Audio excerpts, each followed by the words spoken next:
Welcome to Big Pick 4 NFL show, the final show of the season. This show has gone the entire season. It is a show where the NFL pick experts, Big Danny D and Big Brian B, give you the best 4 picks for Sunday NFL games to include their guaranteed picks, the Big Danny D guarantee and Big Brian B guarantee. Thus far on the season, all being said, the Big Pick 4 expert team is 1 game below 500. The Super Bowl, giving them the chance to go 500 on the season. Expert team, that's a loose term.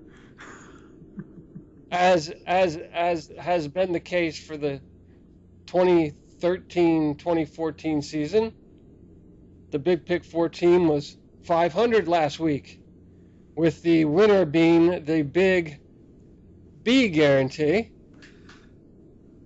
So comments on last week's divisional championship games. Well, I thought that the game in Denver would be closer, and it wasn't as close as the final score indicated. The Patriots weren't in that game at all. They were out of the building real fast. Yeah. And the other game was competitive. We got that one right. I mean, luckily it was a low spread. But I was very shocked. I thought, I got that right. Yes, and I continue my downward spiral of terrible records this year. But I thought it was a more competitive game. It wasn't, and that's the way it goes. So the losing pick was on the 5.5 underdog picking the Patriots. Yes. And the winning pick was a slim favorite? It was like Big 3. B? Yeah. It was like 3, something like that. 3.5. Yeah. Yeah, they covered. How much did they end up covering by? Touchdown? Yeah. It was like 24-17 or something was the final score. Yep. 24-20, something like that.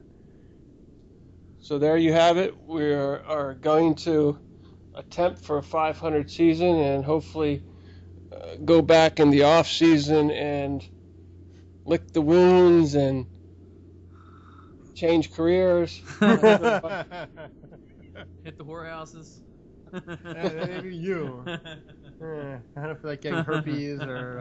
I don't know if gigolo is an option, but... Especially in Brian's case. Also, I'd like to say I have an announcement for next year. This is to show my dedication to the show. Despite being named the new Cleveland Browns Get Back coach, I will still be able to perform my duties on Big Pick 4. Shout out to your boy. That's right. And the shout out to my ex-coach, or one of my ex-coaches, Mike Betton Jr., who is now the Cleveland Browns head coach. My sophomore year, he was the offensive coordinator of CB West, Central Bucks. And don't forget the guy who tried to kick your ass. Yes, and Jim O'Neill is now the new defensive coordinator. He was my neighbor, and he played on my team. So congratulations. The best Facebook post I saw all week was the one that had the Cleveland Browns press conference, and it says, The Cleveland Browns have found their new head coach. It's this stray kitten. And it had a little kitten in front of the microphone. So they found a stray kitten. The new head coach.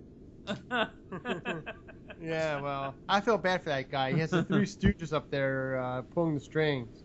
Banner, Lombardi, and Haslam. So I think he's playing with a stacked deck there. Anyway, and also Dan is here to verify the position of the Get Back coach. It does exist. It is real.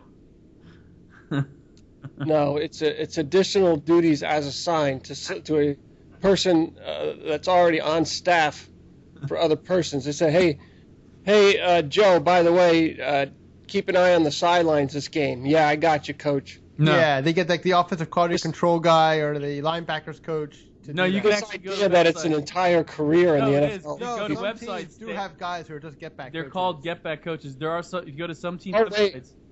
I stand corrected. Website said it was true. I stand corrected. No, it's the official team websites, asshole.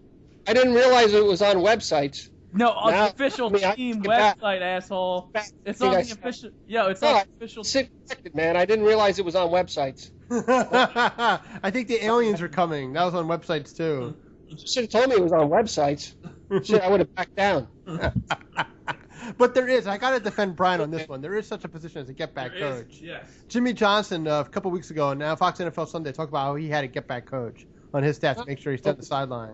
Some schmuck that you tell it's on staff to say, make sure everyone stays behind the line during the game. It's not a coach. You're not coaching They anybody. have other duties, but there's a title. There are some teams that actually call. It says get back coach. It doesn't say quality control. It says get back coach, and it's got the guy's name next to it.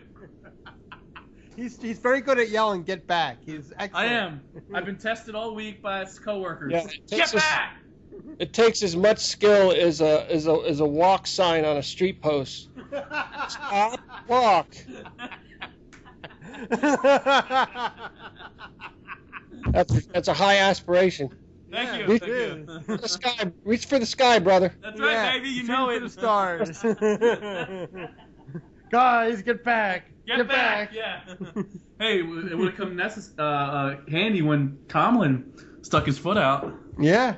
He didn't listen to his get back coach. Didn't I say that to you last week or the last show? Didn't I? No, I said it to Brian on the phone the other night. I was talking about Tomlin. Yeah. Now they're going to be.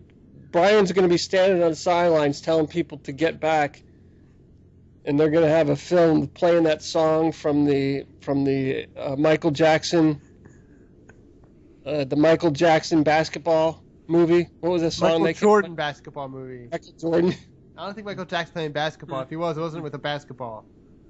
What's the song from the theme song from the I Believe I Can Fly, I think. Was that it? Yeah. I believe I can fly. It's going to be going, get back. I believe I can fly. Get back.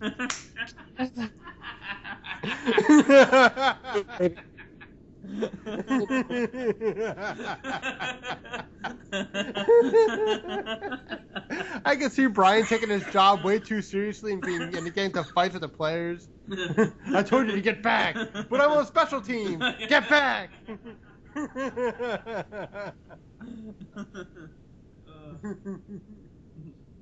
So there you have it. The season recap, Big Pick 4. So what are the experts going to do better or differently next season? We'll just start flipping coins. Throwing darts at the board. We'll just all get a map of all the teams, Yeah. and we'll just start throwing darts at him, and we'll just pick that team that week. No, I think me and Dan were talking about earlier. One strategy was to look at some of the games that we missed that we didn't pick. That going back, go back to last year, and see some of the like maybe if there was a team it was like -3 and a team won by 20. Like look at real obvious like these blowouts. How do we miss?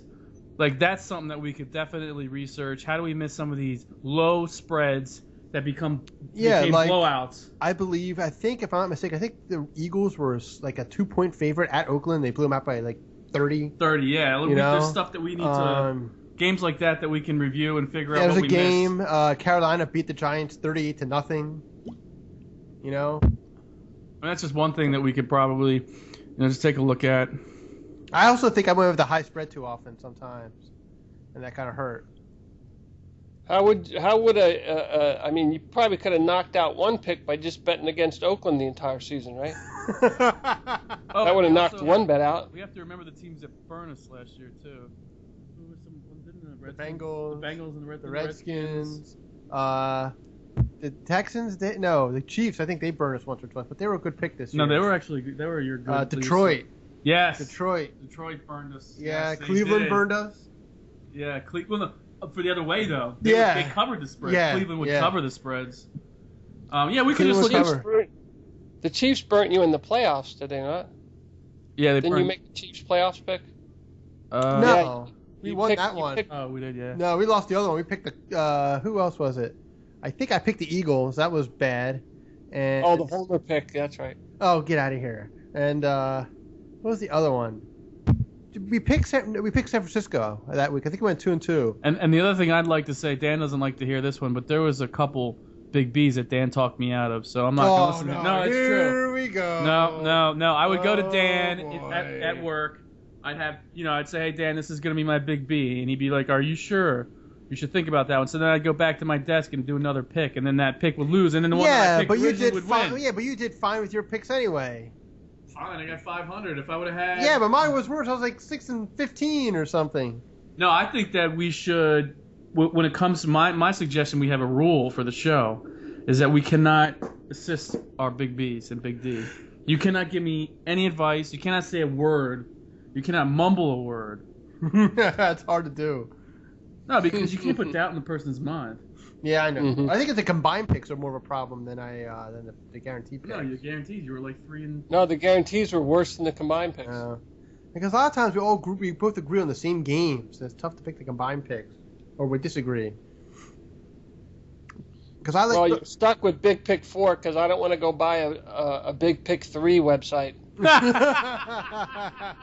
So you're gonna have to pick 4 something. How about Big Pick 5? Hey, I tried to come up with an NFL betting system. That's why I don't bet on the NFL. No, what I need is this is my analysis of the season, that you're very good at going 1-4, 1-3, or 2-4, or 0-4, but I don't think we had one 4-0 week the whole season. But How we can we can't go- like, hey, if you can go 0-4, why can't you go 4-0 one week? How can we go 2-4 when we only pick 4 games? I know. No, I mean 2 out of 4. Yeah, we're very good at that. 2-2, Yeah, 1-3, we're excellent at that. Yeah, it's like every time you had a 1 out of 4 week, you couldn't come back with a 3 out of 4 week or 4 out of 4 week. 0-4, and then you're 2-4. And every time we come into the fourth game of the weekend, or fourth game of the Sunday, it was, is this team going to win so they break 500? That was every single Sunday almost. It's true. It was never like, hey, this'll be the 4-0 victory. We've already got 3 in the bag going into the Sunday night game. We did have a week 10 or maybe week 9 to week 12. We had a run of like 3 out of 4 for like 4 weeks. Yeah, but then we had a bunch of get back. 0-4s after that. And We had a nice run to that's get why we're back. 500. We have been very successful at picking the Super Bowl. We picked the Super Bowl, so if you watch this show for nothing else on an annual basis, this will be your winning Super Bowl pick with the Big Pick 4, just like we picked Baltimore last year. So we will now have this, the Week 20 Vag of the Week.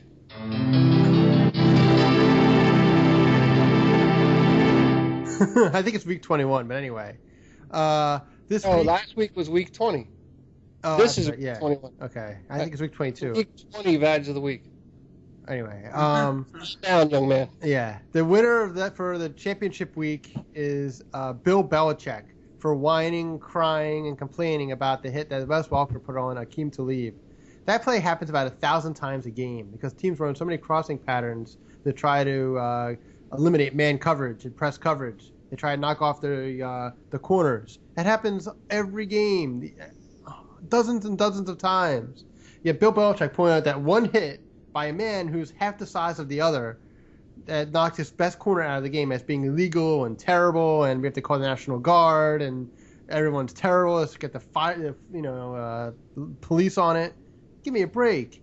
That was such bitterness for a guy who lost again. He's not a gracious loser at all. Yeah, that's a good point. He really isn't. He does a lot of times. He He's won't a even baby. shake hands. With Yeah, the he won't coach. shake hands. He'll cry and pout and act like a big jerk. Anyway, it was just, it was really poor sportsmanship. Let's blame that game, losing the game on that play. So for that, Bill Belichick wins this week. Congratulations, Bill. See what they just did? So yes, so there you have it, your Week 20 Vag of the Week. And now we will have the Week 20. Okay. We will now have the Week 20 man violation from the violator-in-chief himself, none other than Big Brian B. I'm about to give Dan a violation. He keeps trying to count the weeks. Let it go. Let it go, Dan. 21. 17 plus 4 is 21. All right. This is Week 21. Last week was Week 20. That's what he's. Never mind. Anyway, so Week 21, man violation. Recently, I was walking underground to get to work, and there was a guy in a jogging suit. Now, granted, it was 10 degrees outside, but there was a guy in a jogging suit running underground. Now, first of all, I think it's ridiculous to be running 10-degree weather anyway, but if you're a man, you're going to be running outside and dealing with the elements. You're pussy if you have to go underground.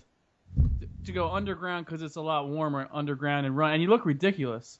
Running underground just looks ridiculous. So how do you run underground? Where's the underground? There's a concourse. It goes under Philadelphia. It goes from 17th Street to Market, and then from Market down to Spruce. So it's like maybe a 8 to 10 block area you can run underground, and then it goes down again to 8th. Yeah. So there's a couple different directions you can run. There's a lot of homeless people down there you have to battle, and then the commuters you have to run through, but you can run under there. Well, that was like the time I ran down the steps of the Empire State Building. It was a combination of running down the steps and the homeless man hurdle. So it was a combined event, actually. Oh my God! Every other landing, you were hurdling homeless guy.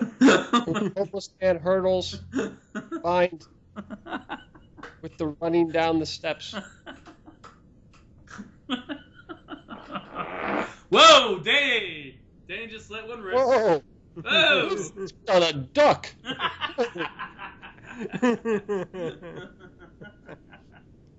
There's a So, frog ladies in and here. gentlemen, there you have your final contenders for the season awards, the Super Bowl awards, which would be awarded in the second half of the show. So we will have a word from our sponsor, and we will return with the awards. The awards first, followed by the Super Bowl pick. Meanwhile, on Planet Mountain Crest.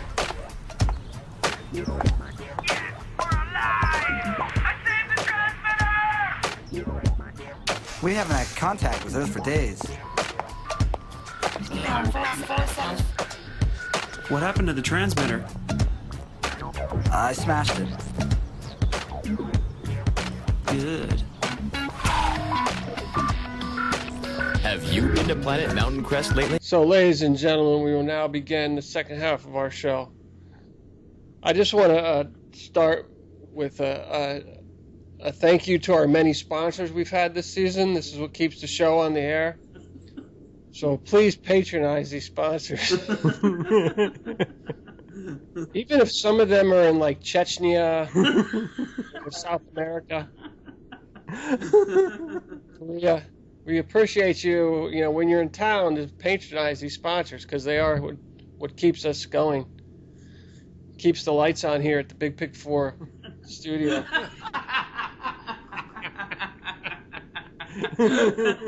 Keep the home office afloat. Yeah, occasionally we'll get a Budweiser, jump in for a week. You know. So we will now have what you've all been waiting for, being the Vag of the Year.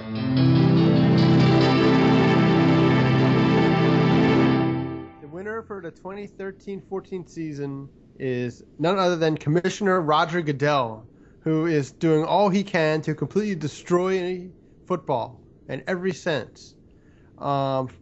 First, he makes the rules extremely confusing so that the officials are not even sure what to call in the field, as witnessed by that Carolina-San Francisco divisional matchup, in which they didn't know what the hell they were doing. They had no idea. There's certain hits that were fouls, certain hits that weren't, and they had no idea what was going on at all, which was awful, which they really needed help on.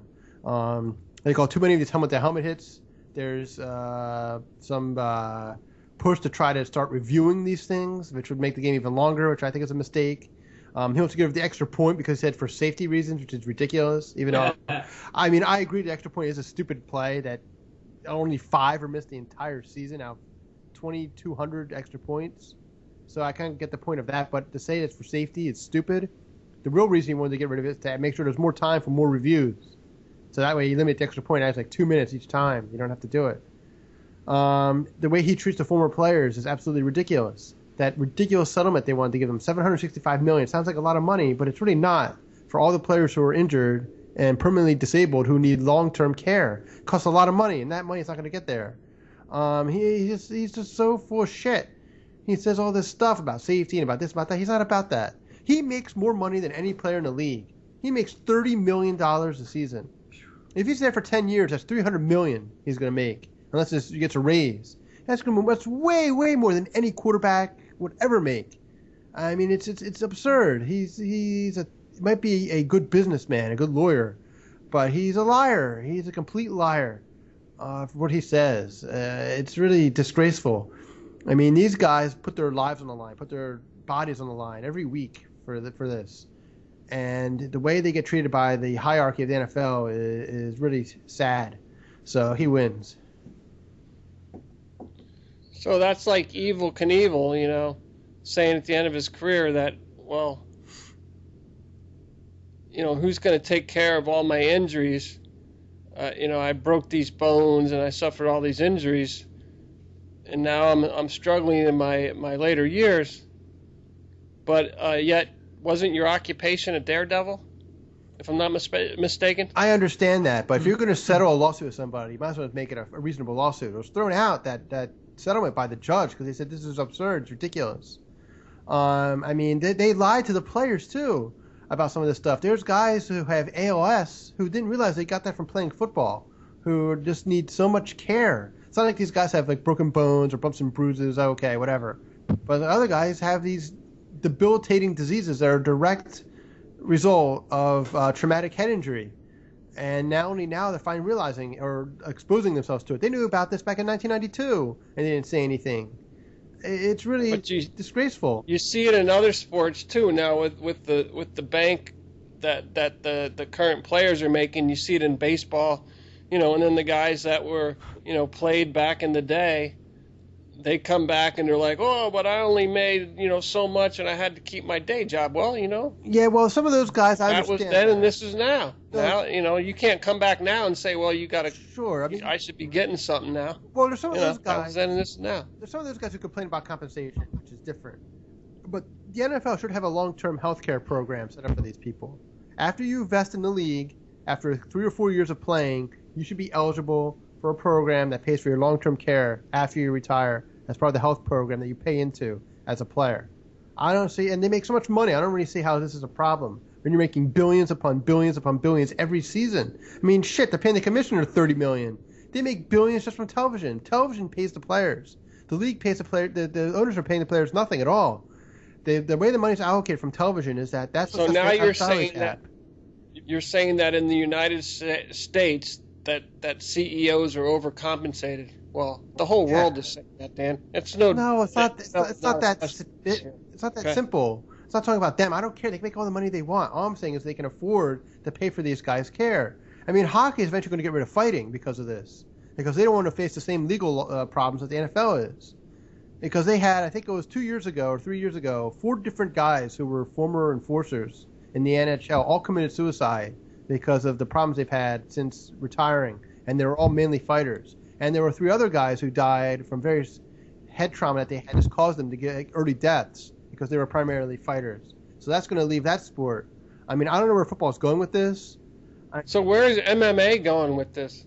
These guys look to me like they're getting their heads beat in. Well, we'll see. I don't know. But this is the latest. This is the latest upcoming sport in America, right? Yeah, but that's a fighting sport. You're there to fight. What's football, Dan? What's football? Football's a violent sport. Give me a break. All I'm saying is, if these guys are willing to do that and the league should be able to give back to them and say, okay, we're going to pay for your health coverage. That's it. Sure, if it's in the contract, that's they should have. I don't know why they didn't in the last CBA. That's why I don't understand. They should have done it, and the league won't face lawsuits anymore, and they'll say, okay, listen, this is what it is, and that's it. They want to get all these people complaining. Well, you know what? The mistake was made back when Donald Trump didn't win his lawsuit and the what was that called again? The league? The World Football League. Yeah, the World Football League. Yeah. We wouldn't have these problems if we'd allowed the World Football League You'd have competition. equal. You know, you would. You're right. I mean, they would have to compete with the other league because they could have said, well, we'll offer these benefits. The NFL would have said, okay, then we have to too. Otherwise, we'd have a mass exodus. What was the Jim McMahon League? I mean, Vince McMahon. football? Oh yeah, Vince McMahon. And it's the XFL. Vince McMahon. Yeah, What happened to that? It That was a folded good after idea. 1 year. It was terrible. It was awful. It was bad football. Oh my God, that was. I mean, what's interesting is though that he did come up with the innovation of that camera on a wire that hangs over the field. Everybody uses now. That was a Vince McMahon innovation. I like that. And I also like the how they decided who got the ball. This made everyone scramble on the field and hit each other. I thought that was good, but the NFL won't do that. And the cheerleaders outfits. Oh, I don't remember that. The stripper outfits. And the other thing was interesting was that any kick in the XFL was a live ball. So if you punted and you recovered your own punt, it was a live ball. You could do it. It wasn't like in the NFL. It's and there was no free. I think there was no fair catches either in that league. But No fair catches. Yeah, no fair catches. That would have helped for the long-term health plan of the retired Yeah, players. right. Well, No let's say- fair catches. He tried to make something ridiculous out of it. That was awful, but whatever. It only lasted 1 year and was gone and done for. Yeah, so that was what was that? Yeah, you said it was the XFL. Mm-hmm. Yeah. Tommy Maddox, the only MVP ever of the XFL. Then you had You still got arena football going on too. Yeah. I mean, that's still alive, right? the what? The arena football's still alive. Yeah. Definitely, and the Canadian League too. They're still around. But So Roger Goodell is the Badge of the Year. congrats, Roger. Who was the baseball commissioner that Pete Rose hated? Bert Giamatti. Bart Giamatti, yeah, he died a week after he suspended Pete Rose. Pete Rose is dancing on his grave, man. He hated that guy. Yeah, but they never lifted his suspension. He's still suspended for life, which is ridiculous too. It's ridiculous. I mean, it's been 25 years. I think it's time to say, okay, it's enough. Mm-hmm. Put him in the Hall of Fame before he passes away. I mean, the guy's already 71, 72 years old. I mean, it's ridiculous. Good. So, ladies and gentlemen, we will now have the man violation of the year from the violator in chief himself, Big Brian B. I'd first like to say that does not get funnier every fucking time you say that. It's Yes, it stupid. does. No, it's pretty stupid. That's great. But before I give my award, I'd like to tell you. It's funny every time. It gets better each week, Scott. Before I tell you the man violation No one of the can year, violate like him. Before I tell you who wins this year, man violation, I'd like to tell the audience, our millions of viewers out there, how the man violation was picked. Well, there's a council. The council consists of Chuck Norris, Steven Seagal, Vin Diesel, Ed O'Neill, a few other, Clint Eastwood, Crickets. a few other people, and what happens is Wait, you're not going to put Dan's man on there? Charles Bronson's alive? No, he's been dead for about 10 All right, years. Charles Bronson's dead. And Steven Seagal's career died about 15 years ago also. Only live can be on it. So Okay, basically, man's man. These are all proven tough guys over the years. They're all actors. Um, I don't think Ed O'Neill's a tough guy at all. Anyway, this is you had your turn, asshole. I didn't interrupt you. Okay. So anyway, I told them my nomination, but they had to approve. I submitted my nomination to the council, and they agreed, and a close vote. But the man violation for 2013-2014 is none other than Ed Kuhn. Thank you.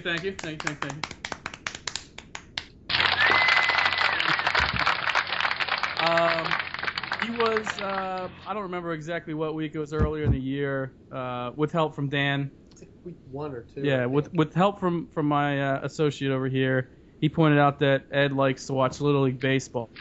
Now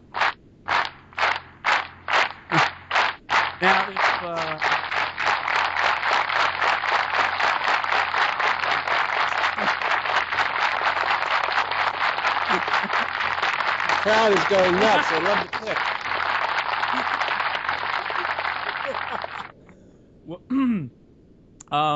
As Dan pointed out, he watches Little League Baseball, and so I got it verified. I went back there. I verified that he does watch Little League Baseball.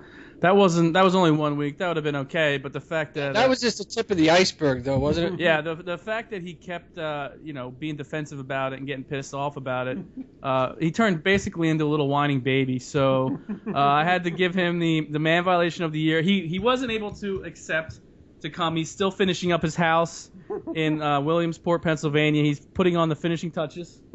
So he was not able to come and receive the man violation of the year.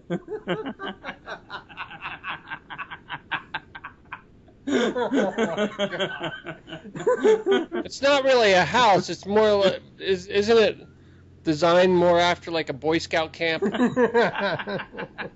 It's a cabin type of layout. Yeah. Poor Ed. He's a nice guy. Hey, you started it. Yeah. You are the one who informed me of the... True. I mean, I would never watch Little League Baseball. I just think it's like... watching little kids play a sport doesn't do anything for me. It's not I think entertaining. that was actually one of the best man violations was the purchasing of a DVD of wasn't it highlights of the Little League. Oh, yeah, World Series or that's right. something. That's right. That was the Smith. It's not like Good you're, memory. it's not like you're channel surfing. It's like, what the hell's this? And you tune in for a couple minutes. No, you actually go out and seek this shit out.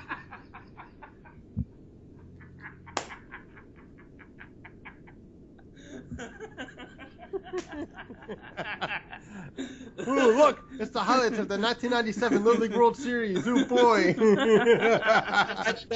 Like Borders books. Do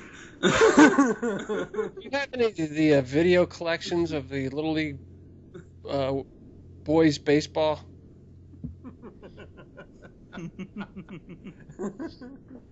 And Ed has we asked if we could shoot our first show from his house, but he's declined. I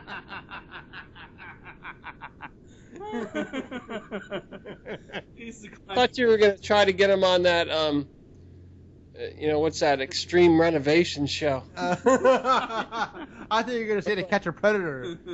Yeah, it's just for the kids, He's like, move that bus! Move that bus! Yeah, it's only little kids. No adults there. I'm Ed Kuhn. Look at my construction team. Bunch of like 10-year-olds. Yeah. Look, we have a kid dressed up as Bob Vila. Give him a fake beard and a flannel shirt. What's going on, Bob? Why are you making me do this? Shut up. Here's a lollipop. Augie's on the cry valve. Oh my god. It's like an endless what do you call it? An endless well of material there. Oh yeah. That well is deep, man. That well is deep. Endless jokes. Oh man. The next thing he's gonna do is gonna hire a priest to be there.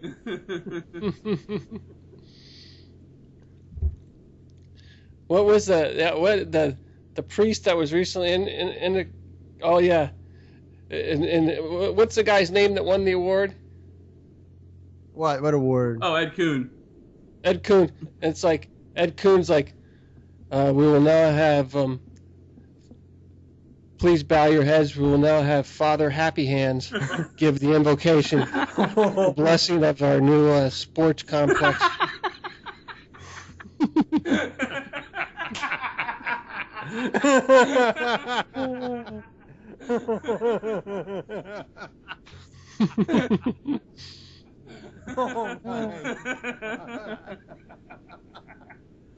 Oh, I totally forgot about the videos. I forgot about that. Oh, that's funny. Good job, Scott. Yo, you get an A for that one.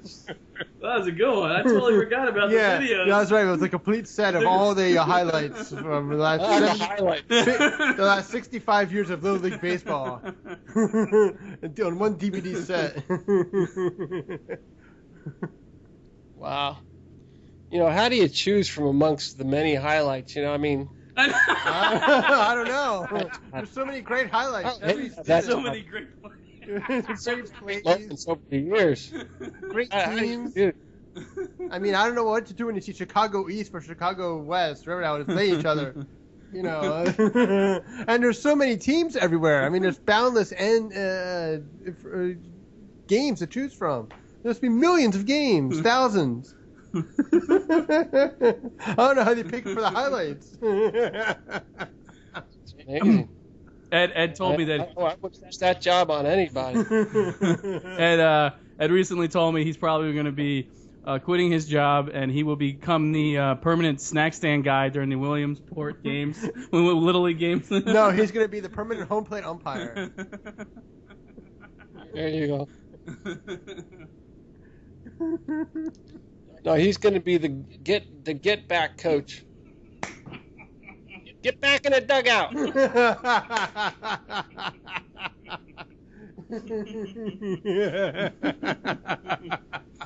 So that's what they do in the off season. Violator of the year. None other than what's his name again? Ed Kuhn. Ed Kuhn.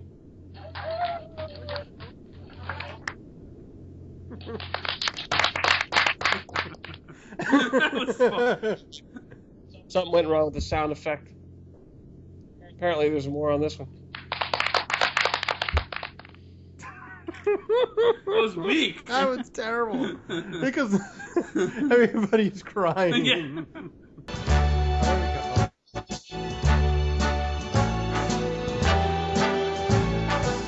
Start spreading the news. Why did you do this 10 minutes ago? I'm leaving today. I want to be a part of it. New York, New York. So, ladies and gentlemen, welcome to New York, New York. The NFL Super Bowl pick from the NFL picking experts themselves. Let's have our Super Bowl pick 2014. Dan has graciously let me do the pick. We to add because we're only doing one pick. Me and Dan have also decided to do the over under. I will let Dan talk about the over under. As far as the spread goes, it's pick Seattle. It's +2. Basically, I just think that Manning, the number one defense versus number one offense, they have all kinds of statistics, but usually number one defense wins. I think the defensive backs, I think are really good. They're gonna be able to cover the receivers. I think they're gonna get a lot of pressure on Peyton. Also, Percy Harmon's coming back. I think Seattle's offense will be able to move the ball. I won't talk about the score because I'll let Dan talk about that. But basically, I think that Peyton Manning's going to struggle to move the ball. I think Seattle's going to be able to run the ball with Marshawn Lynch. They're going to try to control the clock. I think they'll be cautious. There'll be a conservative game plan. And Russell Wilson doesn't turn the ball over. So basically, put your money on Seattle. Number one defense in the Super Bowl is 12-3. They played 15 times in the Super Bowl, and the number one defense is 12-3. So for all those reasons, put all your money and pick the Seattle Seahawks. And the 12th man. Is there any, they can't do the little 12th man bit at the Super Bowl because it's not a home game. Yeah, no, not doing it. So how can you pick the 12th man, Brian? They're going to be in Seattle. They're going to be 3,000 miles away. Dope. All right, well, Dan's going to do the over-under. Yeah, well, anyway, I disagree with Brian in one sense that I think Seattle's offense is going to be a little more aggressive than you think. Because you were talking about earlier how Champ Bailey is injured and Chris Harris is out. And I think they're going to take a few more chances than what the Denver believes in, because I think the Patriots tried to be conservative in that game against Denver. It didn't work. They didn't run the ball very well at all. And I think Seattle, I think they'll have better success running the ball than New England did. And they'll stick with it a little longer, too. New England kind of gave up. But I think they're going to take some shots downfield and play action with Wilson down the field. I think they'll have some chances too, especially with Harvard in the game. You have to. I mean, they could do some other like, split screens and whatever, but I think they might take a shot or two with him also. Let's try to loosen up the defense a little bit because they were able to stack the box against the run against New England, who was a good running team. But anyway, the over/under I believe is 48.5 for this game, which is high. I think they'll be under. I think defense is going to control this game, and it's not going to be. There's going to be some big plays, but not a lot. It's going to be a lot of defense and running in this game, like there has been throughout the playoffs. The team that's run for more yards has won every game in the playoffs so far this playoff season. So I think the over/under is too high, and it might be possible that the game time temperature could actually be warmer than the combined score, which would be kind of interesting. But we'll have to see. I just still think it's going to be in the low 20s, like a 23-21 kind of game, 21-17, something like that. I don't see them reaching that 48.5. I think that's kind of high. So you're taking the under. Yeah. The pick is the Seattle as a +2 underdoggy. So experts are you picking an outright win by the young QB? Yes, we're picking outright win. So that's a 100% profit on your bets for the Super Bowl, folks. All you need to do is lay the money down on your Seattle Seahawks, and you will double your money. Bet 100, win 100. Bet 1,000, win 1,000. Bet 100,000, win 100,000. Now, if someone told me who is the rap star that bets millions of dollars, and he won a big bet on the Super Bowl last year. I think it was $1 million. They said he's betting this year $10 million on the Broncos. Wow. He's betting 10 mil. That's what he says. Wow. Yeah, I don't know who that is. I don't know either, but man. Well, if they lose, someone's going to get hurt. He's going to say those boys over there break some legs in the Denver locker room. Well, you guys are up against it because the line has moved towards the Broncos consistently throughout the couple of weeks, has it not? I it's pretty disagree. consistent. I think it's moved towards Seattle. It was 3.5. That's down to 2. I got to check the line history because I was told, I haven't checked it myself, but I was told that the favorite flopped during the week. It was a different favorite when the lines opened. I don't think so. I think the Broncos were always the favorite. Yeah, definitely, because I remember looking at the spread last week. I think it came out originally it was 3. Now it's down to 2. I mean, it hasn't changed very much. It's been between 2 and 3 the whole week, the whole 2 weeks. Okay, so you're saying the line didn't flop? No. I was listening to some bogus radio show. I don't know what I was listening to. Yeah, no. Apparently, Denver someone thought the line had flopped. Yeah, Denver was pretty much installed as the favorite from the beginning. Well, the Jimmy Fallon, the puppies coming out, which I put on par with your picks, with the cute puppies coming out and eating out of one dog bowl or another. Most of the puppies were scared to come out, but the 2 of the puppies did go eat out of the Broncos bowl. So the puppies have picked the Broncos. Yeah, but the gorilla picked the Seahawks. Oh, really? Yeah, Eli the gorilla picked the Seahawks. I think it's picked 5 of the last 6 Super Bowl winners. Huh. Oh, what zoo is that at? Is that like a German zoo or something? No, I don't think so. I think it was New York Zoo. But there's Eli the gorilla. And how does he do it? They just put like a couple... I guess. I don't know. I just read about it. I didn't see what he did. What about the octopus that was picking? Oh, yeah. That octopus is dead. They threw it on the ice at a Red Wings game. No, that was a German octopus. It picked the World Cup winners. Yeah, the German octopus. Yeah, it passed away, unfortunately. It passed away. Yeah. I think it died, Dan. I'm not sure it passed away. I'm sure it died. Oh, nice. Yeah, yeah. The poor octopus met its end. It's like, how's your mom doing? She passed. She what? She passed what?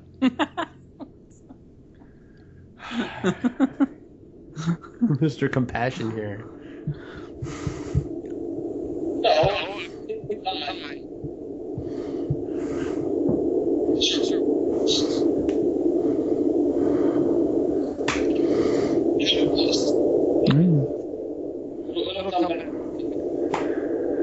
What is that, like a plane or something? No, just noise. We can't hear anything because that microphone. No, I have to set the mic on. The cat ruined it when she came down, but I had to set the mic on to not automatically adjust because that seems to put too much of a delay in it.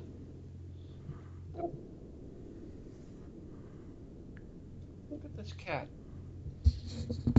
Yo, Is that better? hey, by the way, before we get off the air, you can edit this out, but did you get my message where I told you that the coach texted me on Tuesday night, and he said he told me to call him on Wednesday.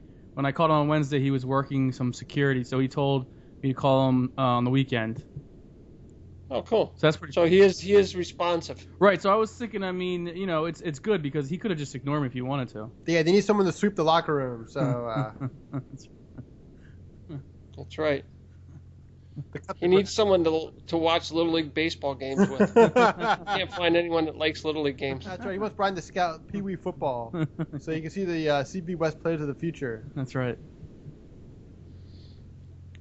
So, ladies and gentlemen, there you have your Super Bowl pick. Big pick 4. The winning Super Bowl pick last season. The winning Super Bowl pick this season being your Seahawks. So, as always, you will go out and place this one bet straight up money, 1 for 1. And gentlemen, how will they get the funds to bet on these games? Well, there's actually it's a Girl Scout cookie season. So what you do is you hijack some Girl Scouts and you tell their cookies and you pretend to sell them, but then you take all the money for yourself and not give it to the Girl Scouts. People love these cookies. These cookies outsell Oreos for the year, and they only sell them in a 3-month period of time. So you can go out there on a weekend and probably make thousands of dollars selling these cookies. You take all that money and you can bet it on the game. So you can go out there tomorrow, set up a table at the local supermarket, get a gun, get into the kid's face, get rid of the chaperone, and take all the money, all the proceeds from selling the cookies. I have one other idea. Also, if you're at a bar and you see someone leaving and they leave, a couple bucks for a tip for the waitress, and maybe it makes its way into your pocket. You never know. Yeah, but that's going to take a very, very long time. You can make thousands of dollars in an afternoon with these Girl Scout cookies. I'm going to look up this video. I laughed so hard. I forget where I saw it this morning, but they all the press about the hype being going towards New York instead of New Jersey. And then they had a video where they said New York City on their Super Bowl street that they've cordoned off, they have a 7-foot toboggan sled run that you can go on. I'm sorry, 7-story, 7-foot, 7-story toboggan sled run that you can go on.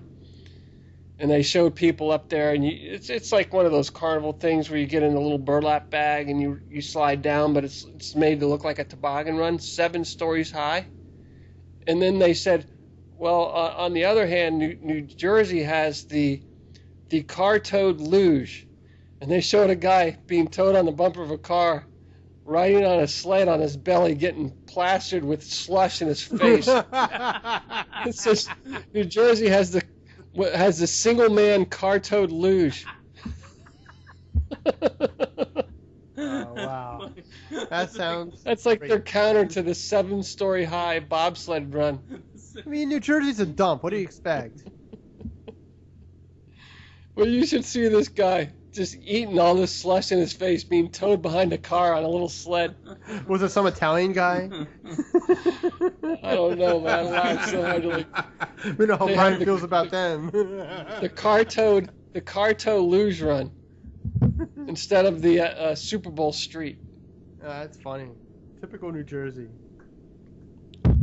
So this will be it for the season. We'll come back next season. We're going for a 75% improvement, 75% win ratio as compared to the 50% this season. As always, go out, place your bets, and Score with Big Pick 4.